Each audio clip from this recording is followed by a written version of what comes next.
Welcome to V2T IELTS Listening Forecast. In this test, you will practice a full IELTS listening forecast with audio, subtitle, and answers designed in the Cambridge exam style. The test includes Part 1 to Part 4, just like the real IELTS exam. Get ready, focus carefully, and good luck with your practice.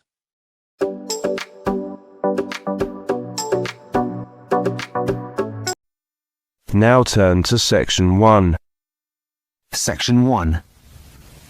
You will hear a telephone conversation between a customer and a sales assistant for a mail order company. First, you have some time to look at questions 1 to 6.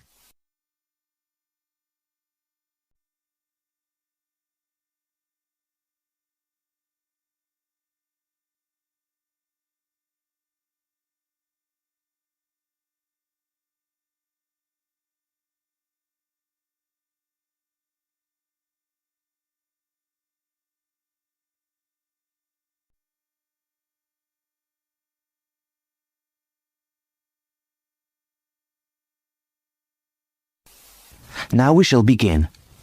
You should answer the questions as you listen, because you will not hear the recording a second time.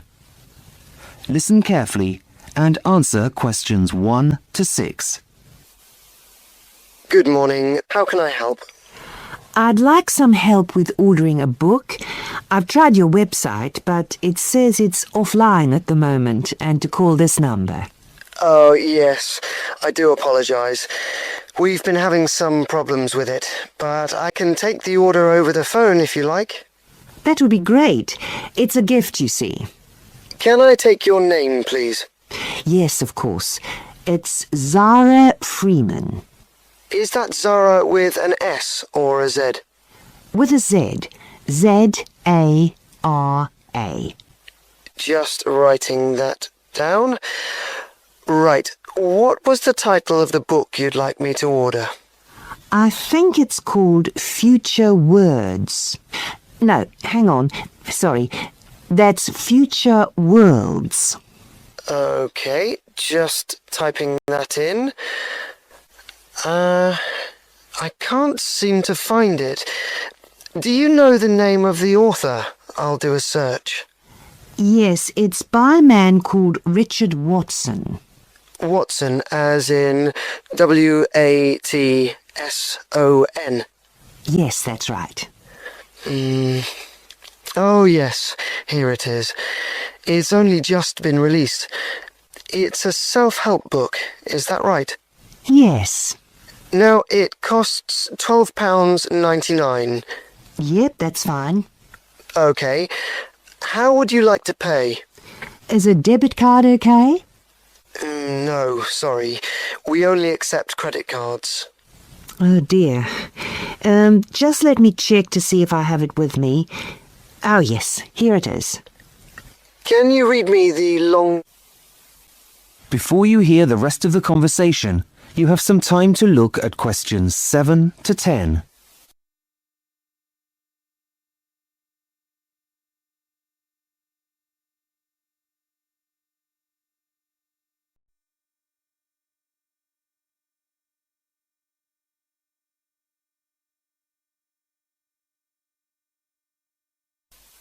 Now listen and answer questions 7 to 10.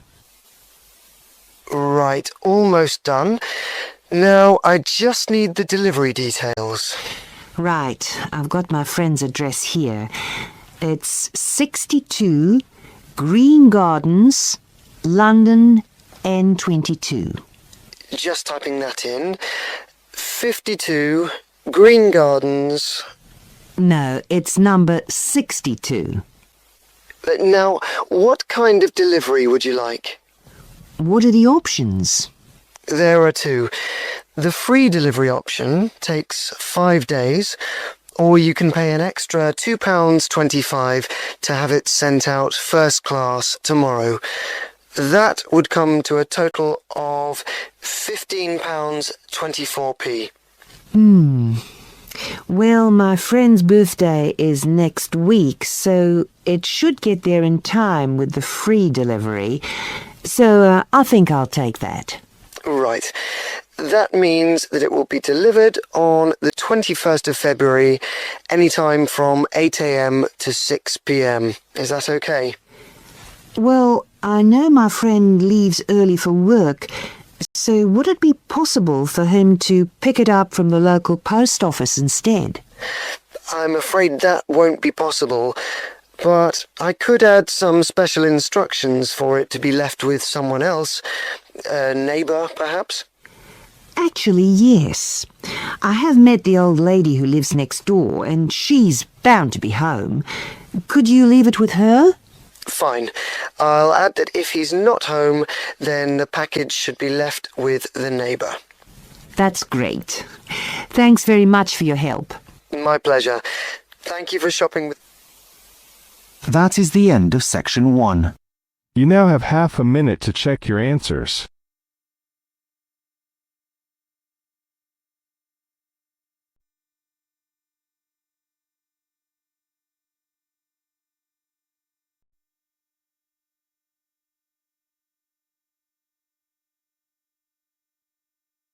Now turns to part 2. You are going to hear a talk about making the most of graduate school. First, you have some time to look at questions 11 to 16.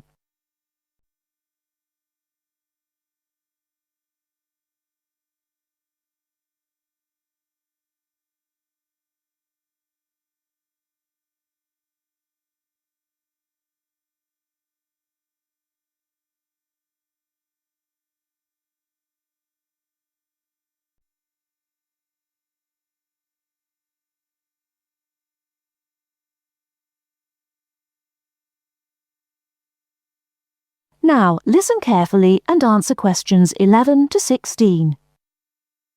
Entrance to the graduate school.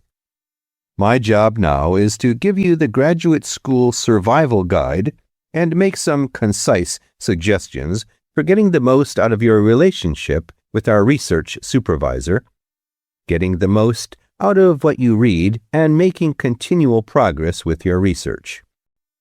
First, your relationship with your supervisor. This is fundamental. Meet regularly. You should expect to meet once a week or at least every other week, because this will give you the motivation to make progress and also keeps your advisor aware of your work. Prepare for your meetings.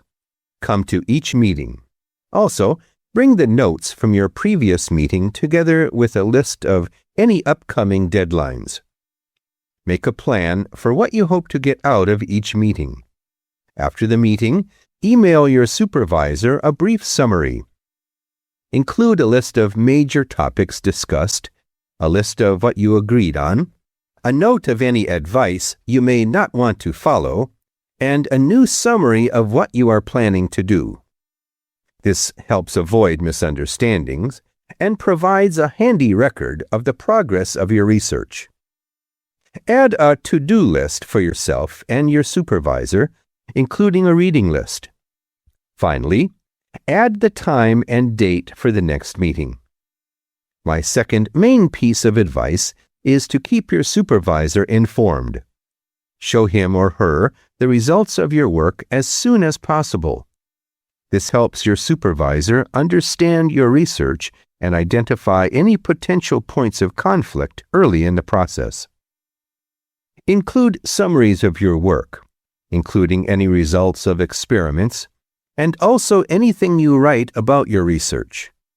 Thirdly, communicate clearly. If you disagree with your advisor, state your objections and concerns clearly and calmly. If you feel that something about your relationship is not working, discuss it with him or her. Whenever possible, suggest steps that they could take to address your concerns. Under this heading, it is extremely important to take the initiative. You do not need to clear everything you do in your research with your advisor. He or she is busy too. You must be responsible for your own ideas and the progress of your work. Before you hear the rest of the talk, you have some time to look at questions 17 to 20.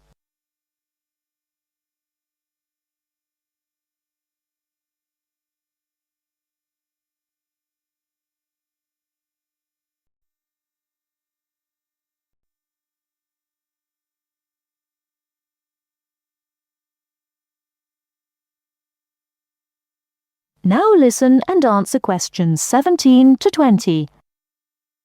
The second section of my talk is about getting the most out of what you read. The first principle here is to be organized.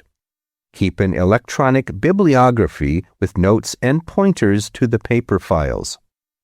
Keep and file all the papers you have read. Point 2. Be efficient. Only read what you need to. Start by reading only the conclusion, scanning figures and tables, and looking at their references. Read the other sections only if the paper seems relevant or you think it might help you get a different perspective. Skip the sections you think you already understand. These are often the background and motivation sections. It's of critical importance to take good notes on every paper you find worth reading. Note especially what problem the author is trying to solve, what approach they take to the problem, and how their approach differs from other approaches. Next, summarize what you have read on each topic. After you have read several papers on the same topic, note the key problems, the various formulations of the problem under consideration, the relationship between the various approaches and the alternative approaches you come across. Let me add one point you might not have already thought of. Read PhD theses. Even though they are long, they can be very helpful for quickly learning about what has been done in your field of interest. Focus particularly on the background sections and method sections. Don't forget to read your advisor's thesis. This will give you an idea of what he or she expects from you. The third section of my talk is about making continual progress with your research. Keep a journal of your ideas. Write down every issue you are thinking about, even if you think it is stupid. This will help you keep track of your progress and keep you from going round in circles. That is the end of part 2. You now have half a minute to check your answers.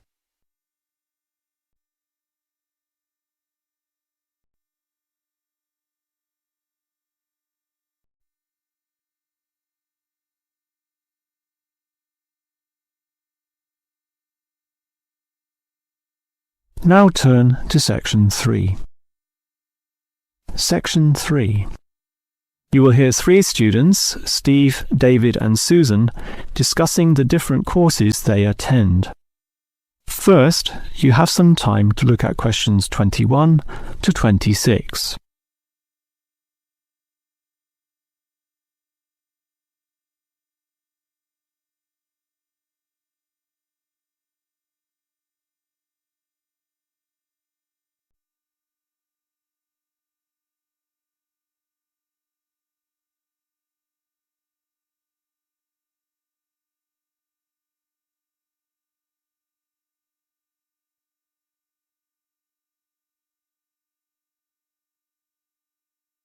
Now listen carefully and answer questions 21 to 26.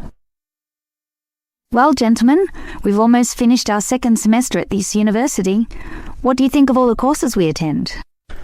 On the whole, I'd say they're quite good, apart from social history, which I find to be a little too inexact. Yes, the lecturer style is also very, very dull. I certainly agree with you there, although I would say that the textbook is more interesting. Welfare State. The subtitle says, An Examination of Social Development in the 20th Century. Yes, Welfare State is a good book, but look how many pages it has. 458! I agree.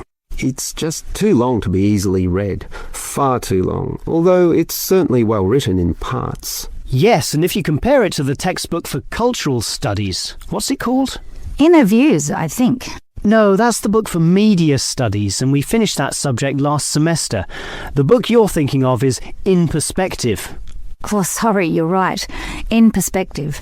And the subtitle says, A Comparison of Social Groups. Somewhat interesting, wouldn't you say? Well, mildly so, as is the subject, dealing as it does with such a wide variety of issues. But the book itself certainly oversimplifies a very complex subject. I agree. I also got annoyed at its constant oversimplification. Life is more complicated than what it suggests. Yes, but what you call oversimplifying may well be considered clarifying. Look at this other textbook, Government in Action. Some may say that it also oversimplifies, but it must do so in order to present a coherent picture of an equally complex subject. Government in Action. Which subjects? It's the textbook for political theory. Oh, I hate politics. That's why I don't like the active leadership subject either. And most of the stuff in that political theory textbook is based on the American system. You see, it's written by Americans, so it's not even relevant to us here. I'd agree with you there. It's not relevant to us at all, since our government uses the Westminster system. Yes, I suppose that is a problem. Before you hear the rest of the conversation, you have some time to look at questions 27 to 30.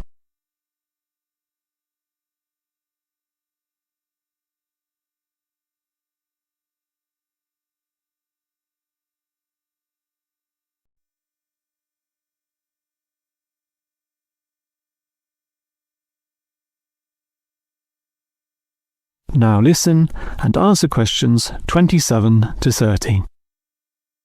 Well, it seems we all have certain criticisms about the textbooks we're using, but at the same time we all like some elements, at least, of the subjects we're studying. What's your favourite subject, David? I'm not sure. I like political theory, but... Cultural studies is by far the best, even better than political theory, which I also like, but just not as much. Why do you say that, Steve? I was thinking perhaps social history is worth considering as best. Social history is good, but I made my choice because the subject is relevant to this modern society. But so is social history, and I like the historical element, which the other subjects lack. Even political theory examines history only briefly and in a very narrow way. So I'd say social history is the most rewarding for me. What about you, Susan? I think social history is certainly very good, but political theory is, in fact, the best, since basically every human system boils down to politics. So, despite a certain irrelevancy in the details, the basic message remains as relevant as ever. Oh, Susan, you can't be serious. Let's ask Olive again. She's over there. Olive! Which subject do you think is the best? A difficult question. I'm very interested in culture, so cultural studies is certainly my cup of tea. But I'm politically active also, and hope to pursue this as a career. So political theory would be the one I'd pick. I don't believe it, even with that irrelevant textbook. Don't listen to him, Olive. You have a right to your own opinion. That is the end of section 3. You now have half a minute to check your answers.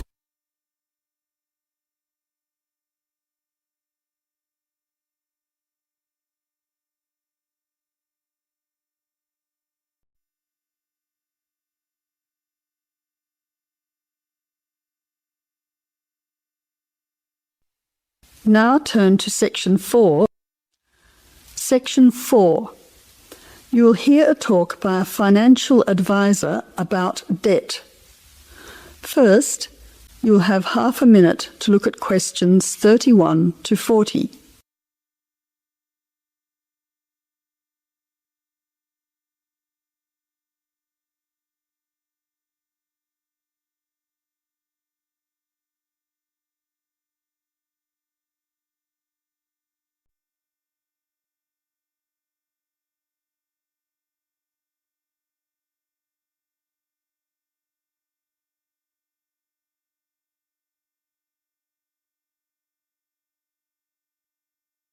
Now listen carefully to the talk and answer questions 31 to 40. Welcome to today's public lecture on the topic of personal debt. I'm Ray Goodman from the Community Debt Centre, and I'd like to present to you today the second part of our 3-lecture series. Today we're going to look at how debt affects our lives.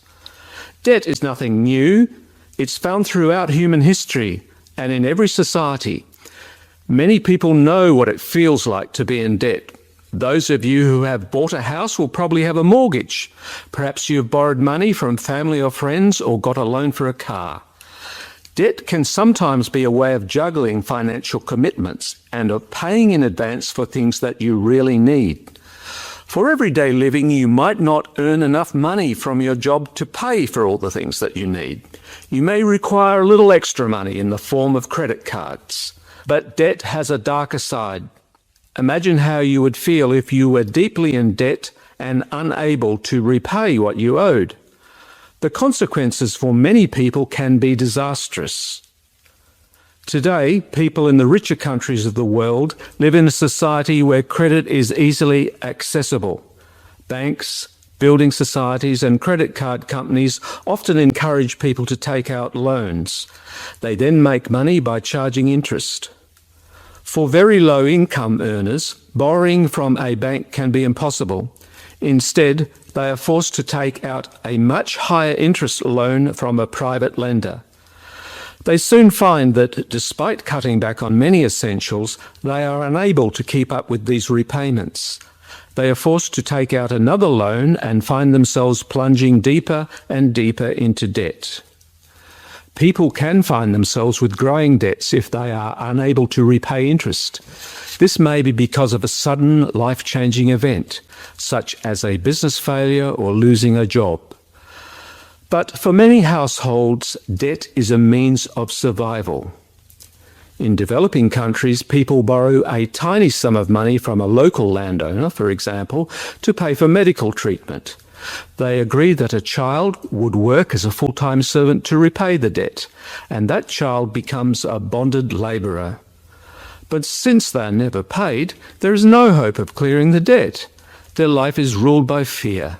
With no money, education, or experience of life, it is impossible for them to escape. Today, debt bondage is a major form of slavery. As you can see, debt affects everyone all over the world to varying degrees. I hope the information I have presented to you today will make you think twice about getting into spiralling debt. Of course, if you are already finding yourself in financial difficulties, please make an appointment to see one of our helpful staff members after this talk. Thank you. That is the end of the listening test. You now have half a minute to check your answers.